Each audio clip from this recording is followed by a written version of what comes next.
일본 교수님의 한국 1년 살기 컨텐츠 1편과 2편이 많은 사랑을 받아 마지막 3편을 제작하게 되었습니다. 고정 댓글 확인하시면 1, 2편 링크가 확인되시니 참고 부탁드립니다. 일본 교수님의 마지막 이야기 바로 시작하겠습니다. 구독과 좋아요 부탁드리고 버튼 클릭 한 번이 영상 제작에 큰 힘이 됩니다. 본 내용은 해외 커뮤니티 레딧에 있는 사연을 재구성하여 제작하였습니다. 감동적이고 가슴 따뜻한 사연이나 재미있는 사연은 이메일 또는 쪽지로 제보해 주시기 바랍니다. 해당 사연자를 대신해서 읽어드리겠습니다. 1편에 이은 2편까지 이 정도로 많은 한국분들이 부족한 저의 이야기에 많은 성원을 보내주셔서 몸둘 바를 모르겠습니다. 한국에서 머문 지는 아직 많은 시간이 지나지 않았지만 실생활에서 만난 이웃 한국분들이나 유튜브를 통해 성원을 보내주신 한국 여러분들의 친절함에 점점 한국에서 눌러앉아 살고 싶은 마음이 점점 커지는 것 같습니다. 학생들을 가르치던 교수 생활 시절에는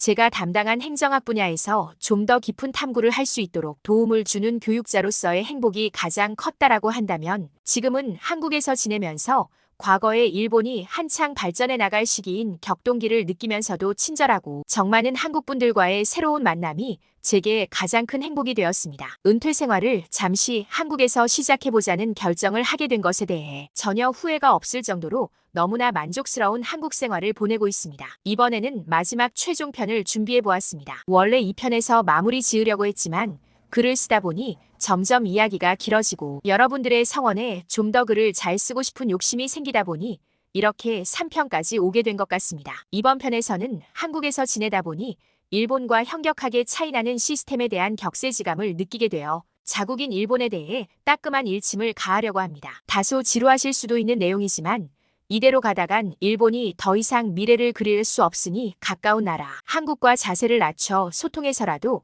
발전해야만 미래를 그릴 수 있다는 호소를 해보고자 합니다. 3편까지 찾아와 주신 여러분들께 다시 한번 감사의 말씀을 드리며 이야기를 시작해보겠습니다. 우선 3편을 바로 접하게 되실 여러분들이 참고하기 쉽도록 제 이야기를 간략하게 간추려서 들려드리겠습니다. 저는 일본에서 30년 넘도록 교수 생활을 하다가 은퇴한 행정학 교수 히로토라고 합니다. 나라의 미래를 책임질 젊은 청년들을 지도하는 것에 대한 자부심과 열정으로 많은 일본 대학생들을 가르쳐왔고 행정학 분야에 대해서도 많은 연구 성과를 거둔 덕에 일본 가나가와현 지방행정에도 참여한 경험이 있습니다. 행정학 박사를 취득하기 위해 미국과 영국을 오고 가며 공부했고 세상과 단절하고 공부만 할 정도로 정말 바보 같은 사람이었습니다. 한국에서는 이를 선비 같은 사람이라고 표현하더군요. 제가 표현한 것이 정확히 맞는 것인지 모르겠지만 저는 자제력과 주관이 강해 공부에 대한 몰입이 강했고 교수라는 직업을 꿈꾸며 교육자로서 마땅히 가져야 할 몸가짐과 도덕성을 중요시했기 때문에 선비라는 표현을 해보았습니다. 아무튼 이런 성향으로 일찍이 박사학위를 취득하고 운이 좋아 일본의 한 대학 교수가 될 수 있었습니다. 결혼은 교수 생활 초기에 동료 교수의 소개로 지금의 아내를 만나 결혼을 했습니다. 공부밖에 모르던 저는 지혜로운 아내를 만나 항상 천만다행이라고 생각하고 생활하고 있습니다. 아내는 동양화 전공자로서 화가라는 꿈까지 포기하고 저와 하나뿐인 딸을 위해 내조와 육아에 전념을 다해주었습니다. 때문에 다른 일반적인 교수들에 비교해 이른 은퇴를 결정했음에도 아내와 둘이 단란하게 노후 생활을 지낼 수 있는 은퇴 자금을 마련할 수 있었습니다. 딸아이도 손을 벌리지 않고 스스로 일찍 독립해 미국으로 건너간 것이 저희 부부에게는 안정적인 노후 생활의 바탕이 된 것 같습니다. 일생을 저와 딸을 위해 희생해준 아내를 위해 단기간의 해외여행보다는 새롭고 행복한 삶을 위해 해외에서 1년간 살아보는 도전을 해보기로 했습니다. 저 또한 해외여행이라 해봤자 박사학위를 준비했던 미국과 영국 대학교 연구실에 가는 것뿐이었고 이때에도 여행이라는 목적보다는 논문을 쓰기 위한 연구적 차원의 방문이었기 때문에 여행 본연의 의미를 찾을 수 있는 해외여행 경험은 전혀 없었습니다. 하지만 교수 생활을 은퇴하기로 마음먹은 시기쯤 지도하던 학생들이나 미디어를 통해 한국에 대한 정보들을 많이 들을 수 있었습니다. 같은 아시아 나라로서 기후도 비슷하고 가깝기까지 하니 얼마든지 큰일이 발생했을 경우 충분히 일본으로 되돌아가기 쉽다고 생각했기 때문에 한국에서 1년 동안 살아보기로 결정한 것이었습니다. 게다가 사랑하는 아내는 한국의 K-팝이나 드라마를 정말 좋아했기 때문에 한국행 선택은 너무나도 매력적으로 다가왔습니다. 이와 같은 이유로 저와 아내는 한국에 들어오게 되었고 한국에서 지내면서 느꼈던 사소할 수도 있지만 저희에겐 너무나 크게 다가왔던 이야기들을 PD님께 보내게 되었던 것입니다. 처음엔 그저 일기 형식으로 추억을 간직하기 위해 썼던 글을 공유했기 때문에 이 정도로 많은 분들이 저의 이야기를 들어주실 줄도 몰랐고 좋은 반응들을 해주실 줄은 전혀 상상하지 못했습니다. 한편으론 몇몇 분들은 왜 일본에 있지 한국에 오냐는 비꼬는 반응도 있긴 했지만 대체적으로 친절하고 좋은 말씀을 해주시는 한국 분들이 대부분이셨습니다. 저는 한국과 일본 사이에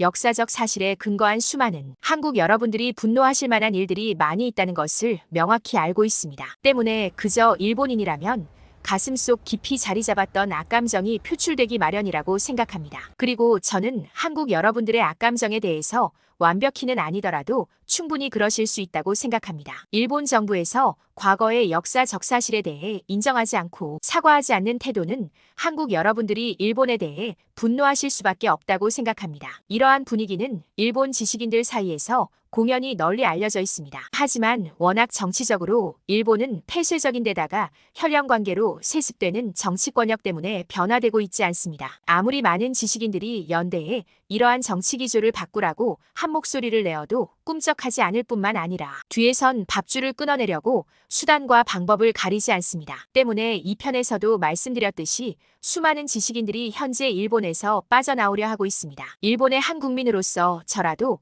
먼저 사과의 말씀을 드립니다. 저도 앞선 1편, 2편에서 말씀드렸듯이 온전히 일본의 젊은 청년들을 위해 교육자로서 열정을 불사르며 지도했고 지역사회 발전에 기여하기 위해 수많은 행정 시스템 개선을 위해 노력해왔습니다. 하지만 행정 시스템의 변화는 정치권과의 협업이 필수였고 순수하게 지역사회 발전을 위하고 변화를 바랬던 저의 목소리는 자신들의 권력의 현상 유지를 원했던 부패된 일본 정치인들에겐 걸림돌일 뿐이었습니다. 때문에 저는 교수 생활을 일찍이 끝마칠 수밖에 없었고 현재는 한국에서 생활하고 있는 것입니다. 수없이 많은 도태된 시스템들이 일본 깊숙이 자리 잡고 있고 이것이 변화하면 자신들이 만들어 놓은 돈 나올 구멍이 막히기 때문에 이를 악물고 시스템 변화를 막는 것입니다. 한국 여러분들은 일찍이 도쿄올림픽 골판지 침대 사건을 들어보셨을 겁니다. 이 사건은 일본에서 한 차례 보도되었다가 해당 보도국장이 잘렸다는 소문이 들리더니 다음 날부터는 모든 일본 언론사에서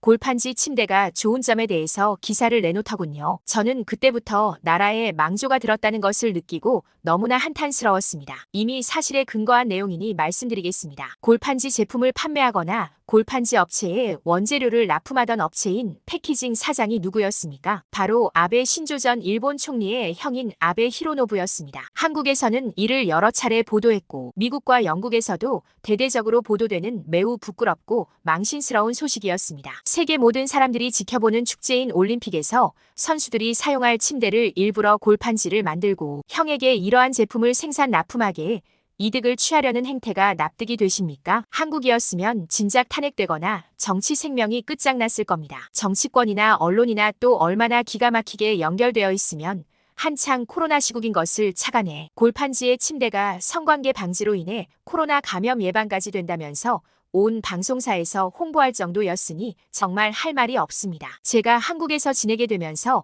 와이프와 함께 한국 드라마를 찾아보게 되고 그러면서 또 드라마에서 나왔던 한국 음식이나 노래를 찾아보다 보니 유튜브에서 자연스럽게 한국에 대한 참신한 컨텐츠를 추천해서 보여주었는데요. 저는 그중에 한 공직 생활을 하고 있는 한 공무원 유튜브를 보게 되었습니다. 이제 어느 정도 한국말을 알아먹을 수도 있고 유튜브에서는 자막 기능이 있어서 컨텐츠에 대한 의미는 거의 90% 이상 이해할 수 있었는데요. 저는 그 유튜브를 보면서 정말 깜짝 놀랐습니다. 사무 관급으로 보이는 젊은 공무원이 시장과 함께 유튜브를 촬영하면서 시를 홍보하는 내용이었습니다. 선거제를 통해 뽑힌 시장과 시험을 통해 공직 생활을 시작하게 된 공무원 직원과 서슴없이 대화를 하며 웃고 떠들면서 시를 홍보하기 위한 노력들이 고스란히 묻어난 영상들을 보니 저는 너무나 큰 충격이었습니다. 알고 봤더니 해당 유튜브 채널은 공무원 직원이 처음부터 별도로 돈을 받지 않았음에도 스스로 시를 위해 키워왔던 것도 충격이었습니다. 일본에서는 상상도 할 수 없는 일이었기 때문이었습니다. 일본 공직사회는 정치 행태와 마찬가지로 굉장히 폐쇄적이고 보수적입니다. 정치권과 마찬가지로 지방권에 갈수록 핵심 보직 또한 세습되기 마련입니다. 때문에 도태된 시스템에 도태될 수밖에 없는 인사를 진행하니 일본이 30년 넘도록 마땅한 성과를 내놓을 수 없는 게 당연한 것입니다. 겨우 1980년대에서 90년대에 부동산 버블기를 통해 자산을 외부로 돌려 투자해 놓은 것 때문에 지금 현상 유지가 된 것입니다. 그런데 이것도 엔저 현상을 유지하고 있기 때문에 그런 것이지. 앞으로 엔고 현상이 조금만 나타난다면 국제 경쟁력을 잃어 상상할 수 없는 내리막을 걷게 될 것입니다. 그런데 한국에서는 일반적인 공무원이 나서서 시 홍보를 위해 대가 없이 노력하고 이를 알아차린 시장은 적극적으로 힘을 보태주는 영상을 보고 있자니 일본의 실상과 너무 차이가 나서 얼굴 전체가 화끈거릴 정도였습니다. 한국의 K-팝이나 한식 이런 문화 자체가 전 세계적으로 유행인 것은 별개로 이런 나라 분위기 자체가 수준이 너무 다르다는 것에서 저는 큰 벽을 느끼고 말았습니다. 일본에서는 서면 업무로 모든 행정 처리가 이루어지고 있다는 것을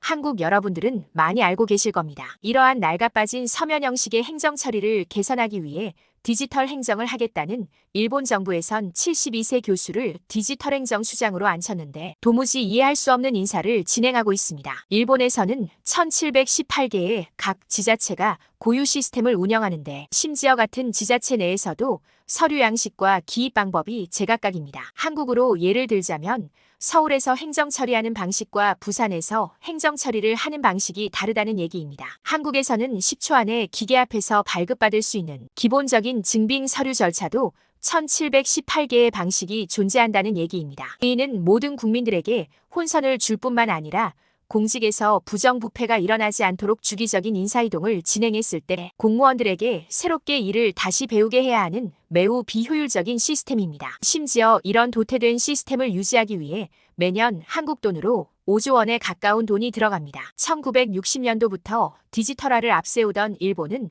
1997년도 디지털화에 나서서 현재는 세계 2위인 한국에 비해 14위에 머물러 있는 실상입니다. 이러한 일본의 구태행정 시스템은 국민들의 혈세 낭비와 피로감을 몰고 오는데도 절대로 바꾸려 하지 않으려 하는 것은 궁극적으로 정치권이나 공직사회에서 금전적으로 자신들에게 유리하게 굴러가는 시스템이기 때문입니다. 일본의 공직사회나 일반적인 기업에서는 언제나 야근을 많이 하는 문화를 가지고 있습니다. 일본 골목의 작은 라면 가게들이 늦은 시간까지 영업하는 이유가 이러한 문화에 비롯된 것입니다. 야근을 해야 하는 수많은 공무원들은 일찍 끊기는 전철 대안으로 택시 이용을 권장했고 이러한 야간 퇴근을 지원하기 위해 각 행정처에서는 택시권을 제공합니다. 그런데 이러한 택시권을 이용한 부정부패가 일본 사회에서는 큰 문제가 되고 있습니다. 만약 한국에서 이러한 택시권을 제공한다면 교통카드를 발급해서 처리하고 출발지와 목적지의 데이터가 모두 남기 때문에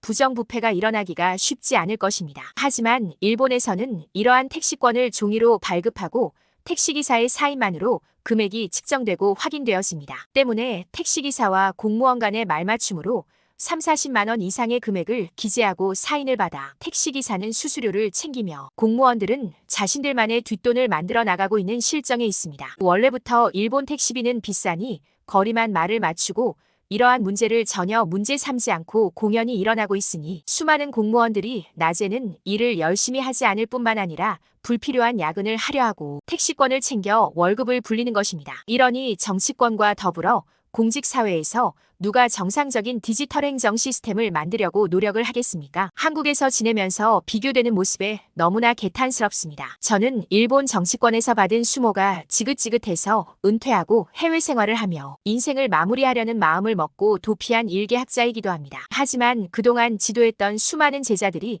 일본의 도태된 시스템 안에서 미래를 짊어져야 한다는 것에 한편으로 걱정이 크기 때문에 이러한 이야기를 한국 여러분들께 간접적으로 내는 것이기도 합니다. 3편에선 여러분들께 너무 감정적으로 어리광을 부린 듯한 글을 쓰게 된 것 같아 한편으론 부끄럽고 죄송스럽습니다. 하지만 이러한 내용이 한국에도 알려지면서 일본 내부에서도 경각심을 가졌으면 하는 바람 때문에 글을 써보았습니다. 하루가 다르게 변화하는 한국의 모습에서 부러움 때문에 쓴 글이기도 합니다. 하지만 이제는 온전히 후회하지 않고 재산만 바라보려고 합니다. 그동안 힘들게 모은 은퇴자금을 편안한 한국 인프라를 이용하며 살아보고자 합니다. 한국 여러분들께 과거의 역사에 대한 미안한 마음과 외국인 입장에서 좋은 인프라를 만들어주어 이용할 수 있게 해준 것에 대한 감사한 마음을 가지고 1년 동안 한국에서 지내도록 하겠습니다. 부족한 이야기를 그동안 사랑해주셔서 정말 감사드립니다. 마지막엔 한국에서 배운 아름다운 말로 이야기를 마쳐보겠습니다. 모든 한국분들이 꽃길만 걸으셨으면 좋겠습니다. 감사합니다. 한국과 관련된 흥미로운 사연 들어보았는데요.